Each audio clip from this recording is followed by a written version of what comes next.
E a Bíblia, lá em Atos, nos ensina alguns princípios que regia a igreja, que fazia com que a igreja se movesse e se tornasse, ou melhor, fosse relevante para a sociedade. Nós não podemos nos tornar uma igreja irrelevante. Você foi colocado num corpo que funciona. Você foi colocado num organismo vivo. A igreja é um organismo vivo. Ela gera vida. Ela tem um útero que produz. Amém? Amém? Você faz parte desse útero. Tanto na qualidade de indivíduo, de pessoa individual, como coletivo. Você não gera apenas no corpo, você também gera individualmente.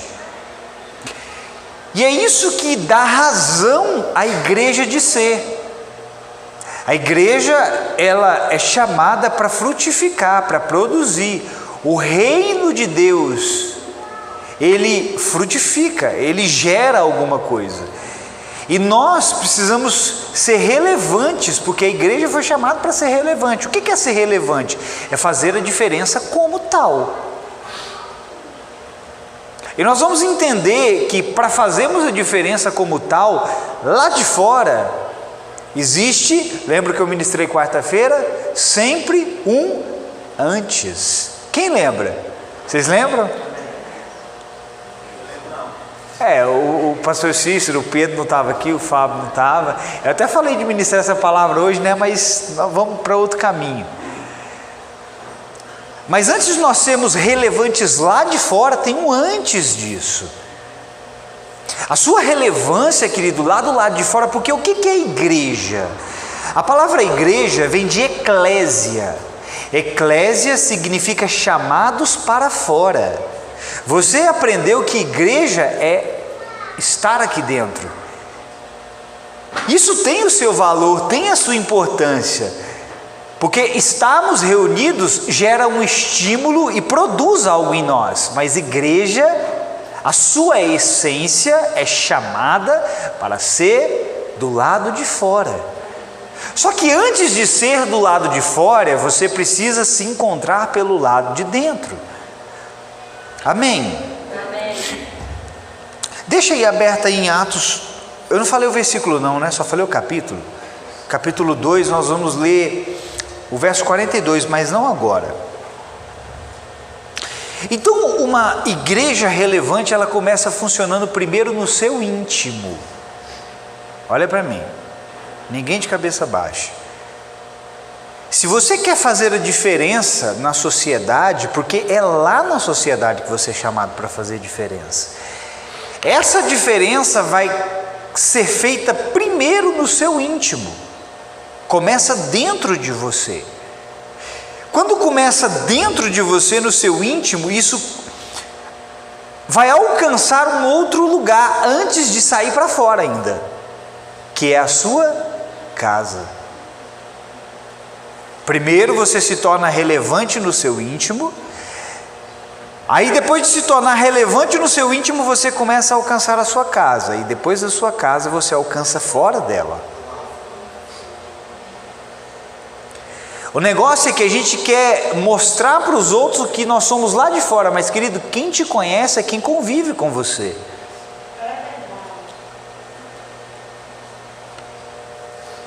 As pessoas do seu dia a dia é que sabem a relevância que você transmite para elas. E se dentro da sua casa você não tem relevância, é porque por dentro você não se encontrou ainda. Aí você quer frutificar lá do lado de fora, mas querido, é aqui dentro primeiro. A semente é plantada no seu interior. Amém? Amém.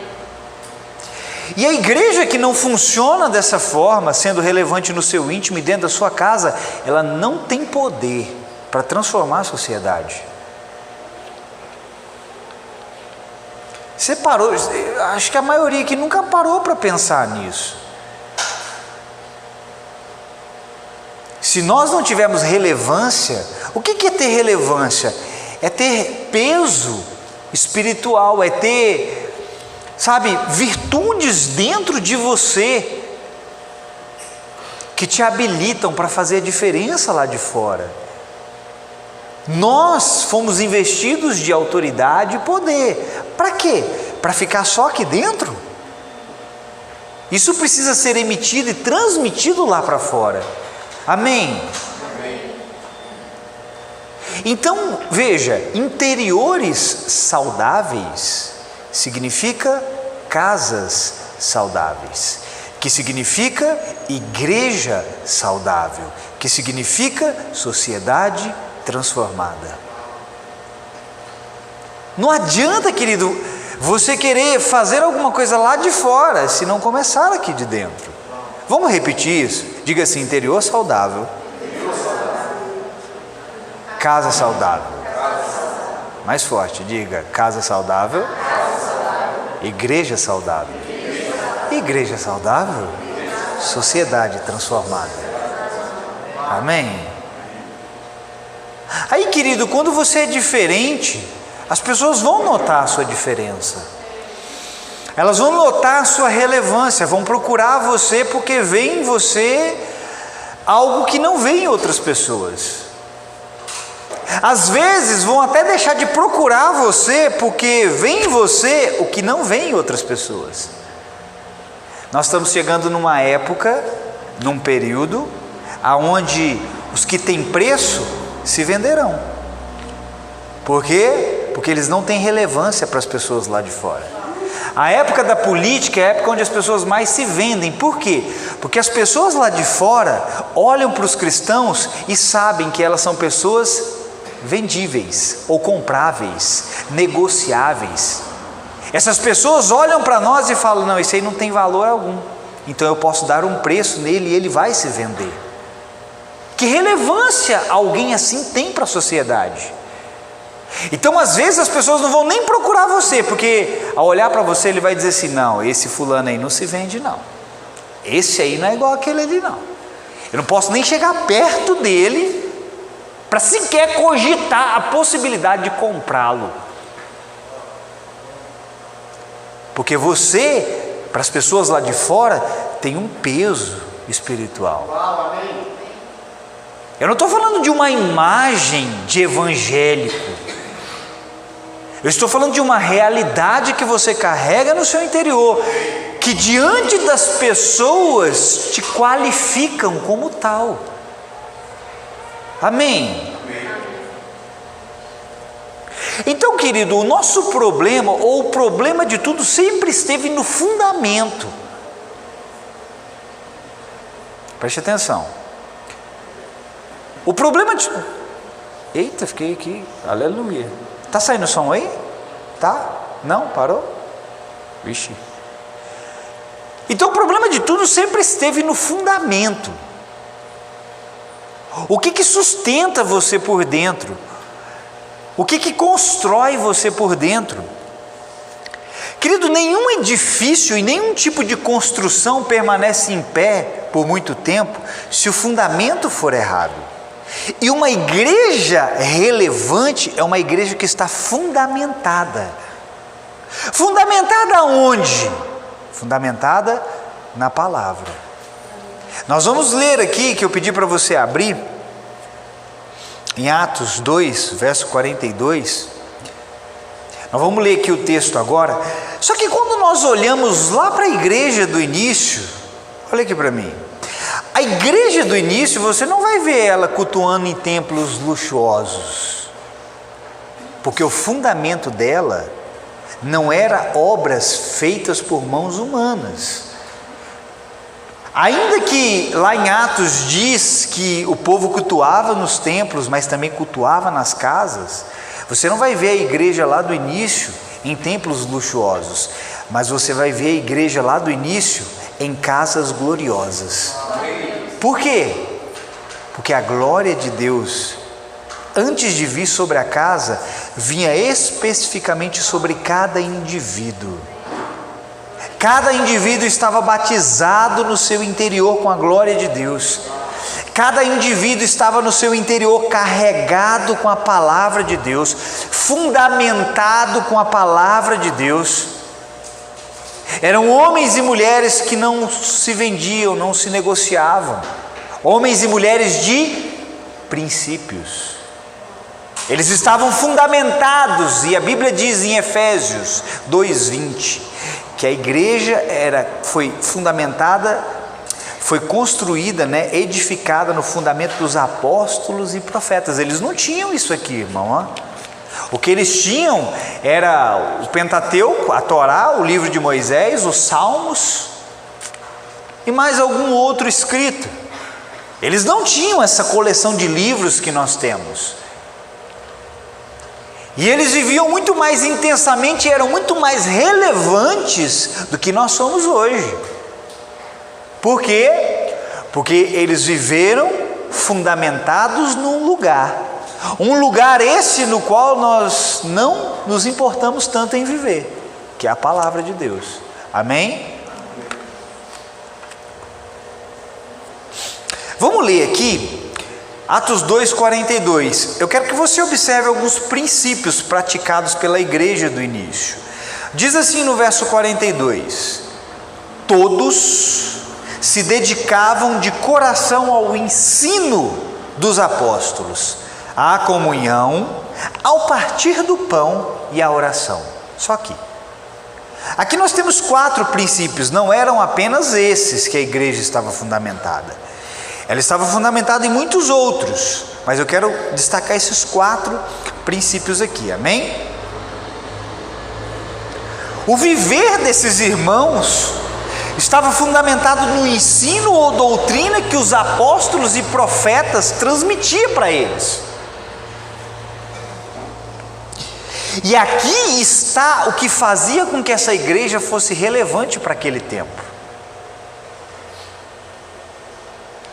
Aqui está. O fundamento da palavra era que tornava esses homens e mulheres relevantes para aquela época. Esse, querido, precisa ser o fundamento que sustenta você, a palavra de Deus. Amém. Se você quer fazer a diferença em qualquer lugar que seja, você precisa ter a palavra aí dentro. A Bíblia diz em Hebreus 1:3 que todas as coisas são sustentadas pela palavra do seu poder. Então, sem fundamento aí dentro, querido, você não tem condição nenhuma de fazer a diferença lá de fora. Constrói aí dentro, amém? Amém. Então a primeira coisa que nós devemos ser é um receptáculo para a palavra.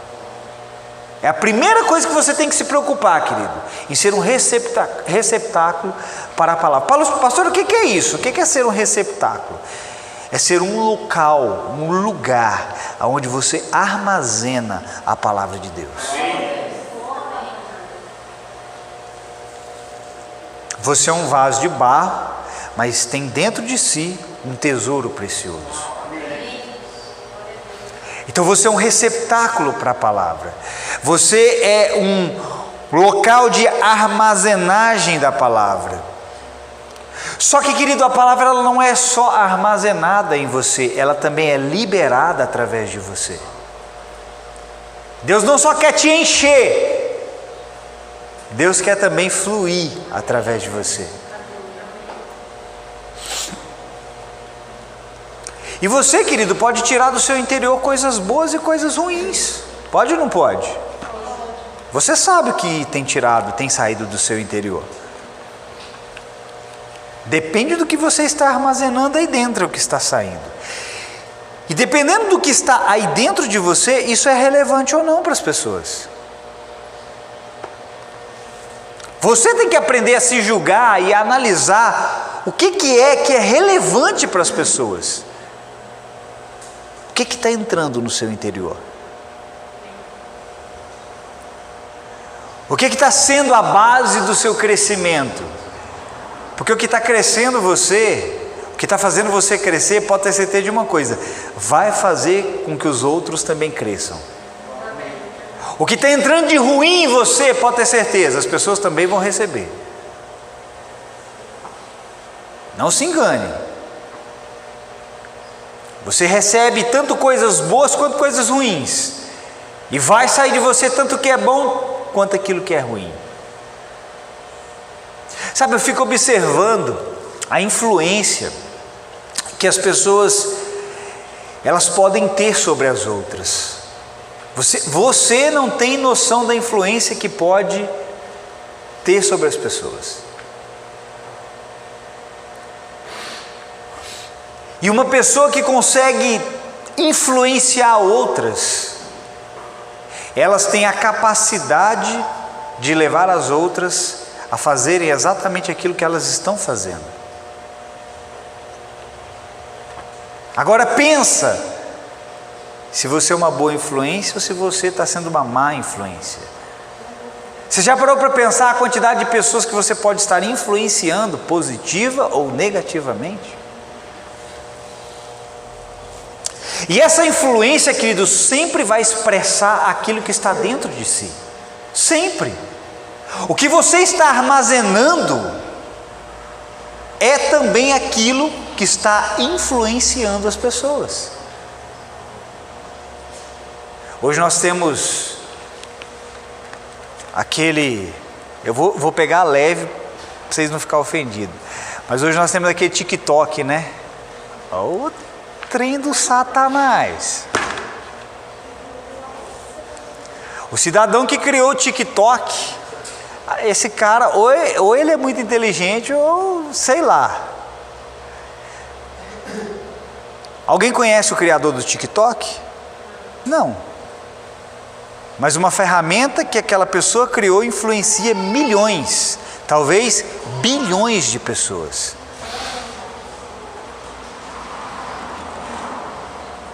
Se uma ferramenta pode influenciar bilhões, imagino que você não pode fazer com a palavra de Deus no seu interior.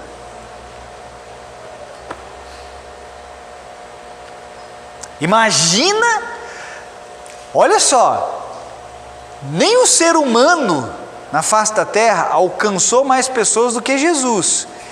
E olha que Jesus ficou só ali em Jerusalém, ali nas redondezas da sua terra. E olha até onde a voz de Jesus ecoa até hoje. Jesus não falou apenas na terra, a voz dele falou no céu, e a Bíblia diz que até no inferno a voz dele falou. Mas Jesus teve a sua atuação física muito limitada. Jesus não tinha a tecnologia que nós temos. Jesus tinha que, quando ele queria falar com as multidões, ou ele tinha que ir para um barco no meio do mar, porque o vento no mar ele sempre sopra para a orla. Ou então Jesus tinha que subir no alto do monte, para que a voz dele chegasse mais longe. Hoje você não precisa ir para o meio do mar para falar para as pessoas, e nem precisa subir em cima do monte. Hoje você pega seu celular, você faz um vídeo e você fala a milhões de pessoas.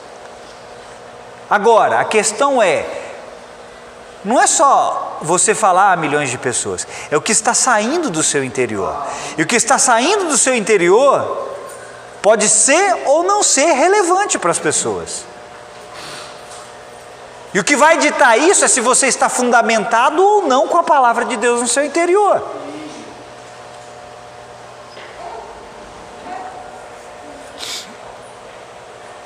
Então ser relevante para os outros é carregar a palavra dentro de si, amém? Amém. Amém. E através da palavra, arrastar outros consigo. Quer arrastar pessoas consigo? Se encha da palavra. Às vezes a gente quer com que as pessoas, façam aquilo que nem nós estamos fazendo. Ah, mas ele não vive a palavra, ela não vive, mas você também não está vivendo, porque se você estivesse vivendo, você também estaria influenciando outras pessoas a viverem. Às vezes a gente quer cobrar das pessoas aquilo que nem nós estamos fazendo.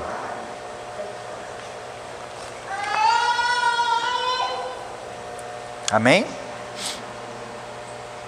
Bom, esse é o primeiro princípio da igreja. No texto que nós lemos, era uma igreja que estava fundamentada na palavra. O segundo princípio aqui, que a igreja praticava, era a comunhão. Não podemos ser uma igreja irrelevante. Se quisermos fazer a diferença, precisamos ser uma igreja que vive em comunhão. A comunhão que nós desenvolvemos uns com os outros, não apenas nos aperfeiçoa. Querido, você, ao conviver com seu irmão, está sendo aperfeiçoado. Deus tem que tratar você ou não? Através da outra pessoa, trata ou não trata? O que você acha que está acontecendo com você? Deus está te aperfeiçoando. Amém? Então a nossa comunhão, olha para mim, nos prepara para lidar com as pessoas de fora. Deus está ensinando você a lidar com seu irmão para que você saiba lidar com as pessoas de fora. Porque eu vou te falar uma coisa, olha para mim, é mais difícil lidar com os de dentro do que com os de fora. É mais difícil você lidar com aqueles que você conhece, se dizem ser cristãos, do que com aqueles que não são cristãos. É muito mais difícil, porque você olha para ele, olha para ela e fala assim: esse aí diz que é crente e é assim? Essa daí diz que é crente e é assado? Não, o ímpio eu sei que ele é ímpio, ele não tem Deus, ele faz isso porque ele não tem Deus, mas essa daqui diz té, esse daqui diz té. E a nossa comunhão nos aperfeiçoa para lidarmos com os de fora. Amém? E os de fora nos reconhecerão pelo amor com que amamos uns aos outros. E esse amor é impossível de ser vivido sem comunhão. Não adianta. Qualquer pessoa que disser, primeiro de tudo, ela não está fundamentada na palavra. Qualquer pessoa que disser, eu amo a Deus, mas odeia seu irmão, e não quer ter comunhão com ele, é mentirosa. Porque se você não ama aquele que vê, você não pode amar aquele que não vê. Tem pessoas que dizem assim: eu creio em Deus, tenho Jesus como meu Senhor e Salvador, mas não querem igreja nenhuma. Essa pessoa está debaixo de um engano de Satanás. Ela está acreditando numa mentira, porque igreja, o que constitui igreja são pessoas, são membros que formam o corpo. E membro que se isola não tem a direção da cabeça. O que conduz o corpo é a cabeça. Tira a cabeça do corpo, seu corpo cai. Aí tem pessoas que dizem assim: não, eu amo a Deus, mas não quero ter comunhão. Mentira! Essa pessoa está acreditando num outro Deus e numa outra palavra, que não é a palavra de Deus. O Espírito Santo nunca te roubará da comunhão com seu irmão, por mais difícil que ela seja. Ah, quero ficar em casa porque eu não vou com a cara daquele fulano. Então vai te converter, cidadão. Vai te converter, cidadã. Porque se você não ama seu irmão, não vem com essa conversa que você ama a Deus, porque você não ama a Deus. Pastor, você não conhece meu coração. Eu não, mas a palavra conhece seu coração. E a palavra expõe tudo que está de errado no seu interior. A Bíblia diz que diante da palavra nada fica oculto aos olhos de Deus, e tudo é revelado pela palavra.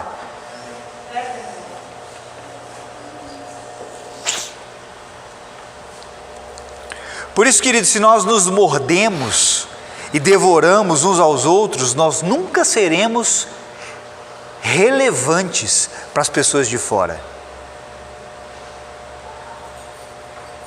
Ô crente encrenqueiro, crente brigão, talvez é por isso que seu vizinho não quer o mesmo Deus que você, porque vive ouvindo você em pé de guerra. Já parou para pensar nisso? Se nós nos mordemos e devoramos, não vamos ter relevância para os de fora. Eles vão dizer: eu? Euzinho? No mínimo ela vai dizer assim, aí, pelo menos a igreja que esse aí vai, eu não vou não. Talvez ele nem diga o Deus que esse aí tem, eu não quero. Talvez ele vai dizer assim, a igreja que esse aí vai, que essa daí vai, eu não vou não. Porque se for para ir para a igreja para ser assim, já parou para pensar, irmão? A relevância que você está tendo para as pessoas ao seu redor.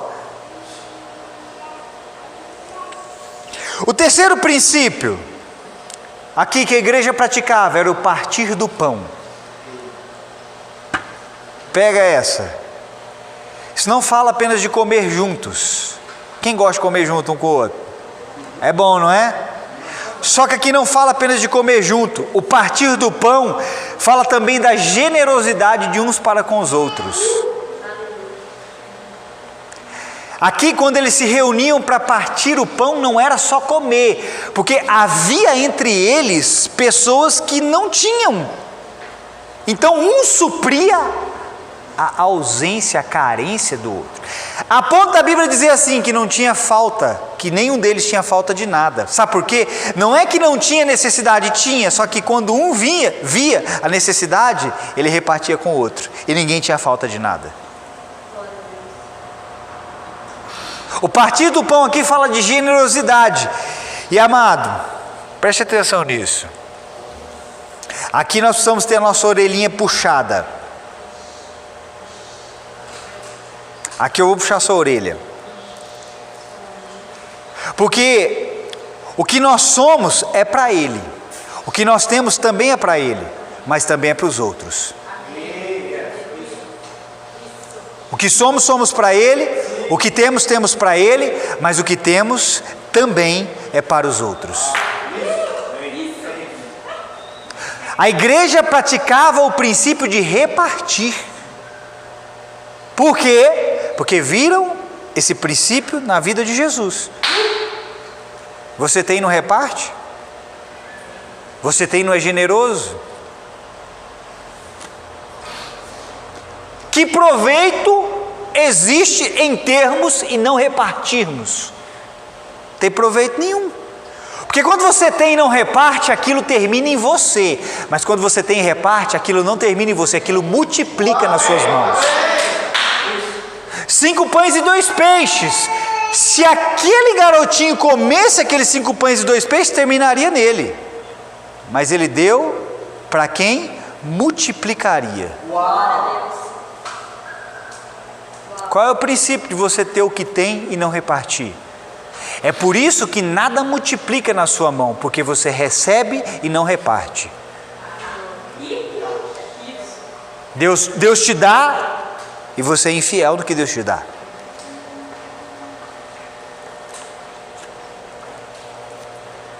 Então você tem que prestar atenção no propósito, do porquê você tem. Amém? Eu tenho que repartir com você, você tem que repartir comigo, e nós temos para repartir com os de fora. Todo mundo aqui já teve um necessitado cruzando o seu caminho, sim ou não? Sim. E o que você fez com esse necessitado que cruzou o seu caminho? O que você fez?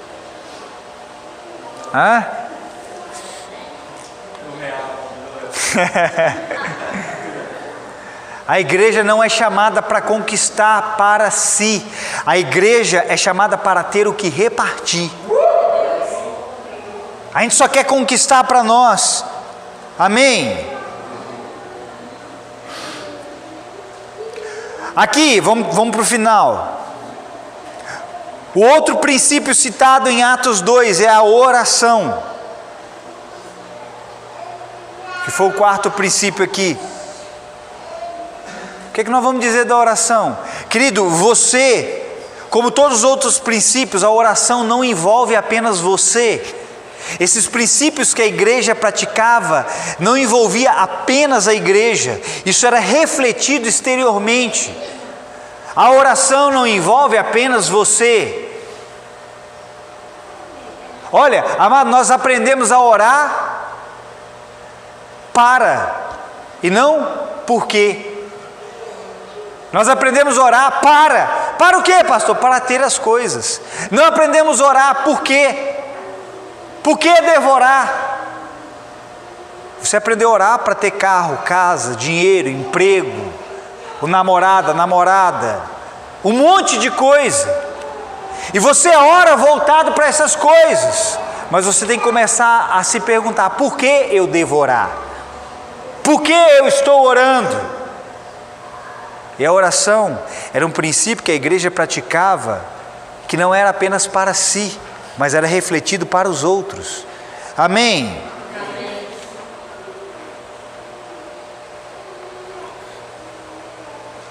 Porque, querido, eu entendo que eu preciso ser não apenas aquilo que Deus quer, mas eu preciso ser aquilo que as pessoas precisam. E a oração desenvolve isso em você. Então, da próxima vez que você for orar, pare e pensa: eu estou orando para ou estou orando por quê? A minha oração está sendo para receber algo para mim?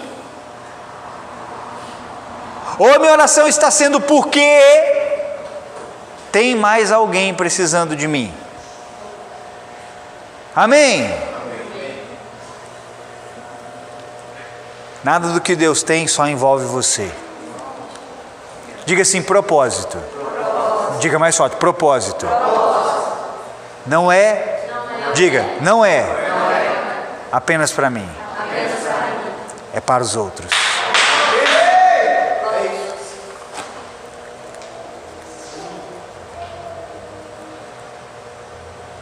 Acho que foi o pastor Cícero que falou, né? Chamado, querido, envolve pessoas. E por envolver pessoas, vai exigir de você, é exigir mesmo, com que você tenha no seu interior o que oferecer para elas.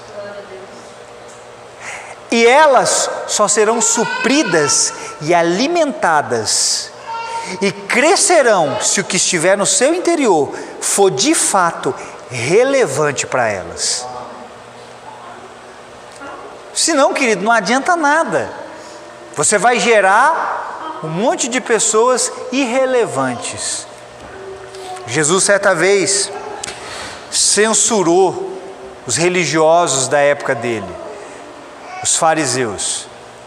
Jesus disse para eles assim: olha, vocês rodeiam o mundo inteiro para fazer um prosélito, um discípulo. E quando vocês o encontram, vocês conseguem fazer um discípulo, vocês o faz 2 vezes mais filhos do inferno do que vocês. Por quê? Porque o que estava dentro deles era irrelevante. A influência que eles estavam transmitindo para outras pessoas era ruim. Deus tem discípulos para você, mas não é para você torná-lo 2 vezes mais filho do inferno, é para você torná-lo muitas vezes mais filho de Deus, dos céus. Amém?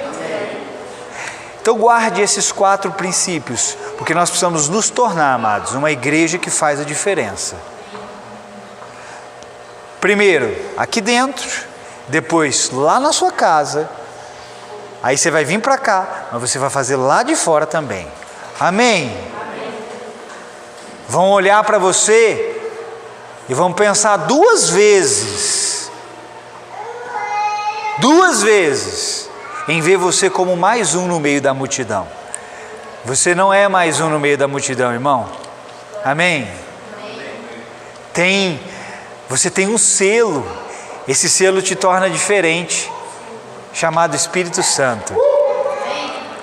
E se o Espírito Santo não está te fazendo diferente, você está seguindo outro Jesus, e não o Jesus da Bíblia. Glória a Deus. 4 princípios. Vamos lá. Quais são os 4 princípios? Palavra, diga, fundamento da palavra. Qual é o segundo? Comunhão. Qual é o terceiro? Partir do pão. E o 4? Tem muitos outros, mas dentro do texto que nós lemos, esses 4 princípios, nós precisamos nos atentar para ele, se nós quisermos fazer a diferença lá de fora. Amém? Vocês entenderam? Vocês recebem essa palavra? Amém. Glória a Deus. Fica de pé.